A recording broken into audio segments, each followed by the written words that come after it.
മഹാനായ യൂസുഫ് നബി ഹാനി തങ്ങൾ ഇസ്മിനെ കുറിച്ച് പറയുന്നത് എന്താണെന്നറിയോ?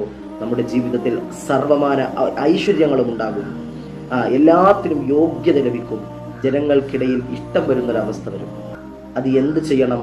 ഈ പറയാൻ പോകുന്ന ഇസ്മ 40 ദിവസം ചൊല്ലിയാൽ ജീവിതത്തിൽ സർവമാന ബറക്കത്തും ലഭിക്കും എന്നുള്ളതാണ്. അതുപോലെ എല്ലാ ദിവസവും സുബഹിയുടെയും മഗ്രിബിന്റെയും ശേഷം 41 പ്രാവശ്യം ഇത് ചൊല്ലിയാൽ ജീവിതത്തിൽ എല്ലാവിധ പ്രതാപവും ലഭിക്കും, ഐശ്വര്യം ലഭിക്കും, യോഗ്യത ലഭിക്കും, ദാരിദ്ര്യത്തിൽ നിന്ന് കരകയറാൻ കഴിയും. ഏതാണ് ഇസ്മു എന്ന് പഠിക്കാം. ഇനി ഒരു രൂപം മഹാനായ ഇമാം സുഹ്റവർദി തങ്ങൾ അമാരിഫുൽ മആരിഫ് പോലുള്ള കിതാബിൽ മഹാനവറുകൾ പറയുന്നു, 1000 പ്രാവശ്യം മുടങ്ങാതെ 40 ദിവസം ഈ ഒരു ഇസ്മ ചൊല്ലുകയാണ് എന്നുണ്ട് എങ്കിൽ അവൻ ഇസ്സത്ത് വർദ്ധിക്കും, അവൻ ദാരിദ്ര്യത്തിൽ നിന്ന് പുറത്തു പോകും, ഐശ്വര്യവാനാകും. പ്രിയപ്പെട്ടവരെ, യാ അസീസു യാ അല്ലാഹ്, യാ അസീസു യാ അല്ലാഹ്.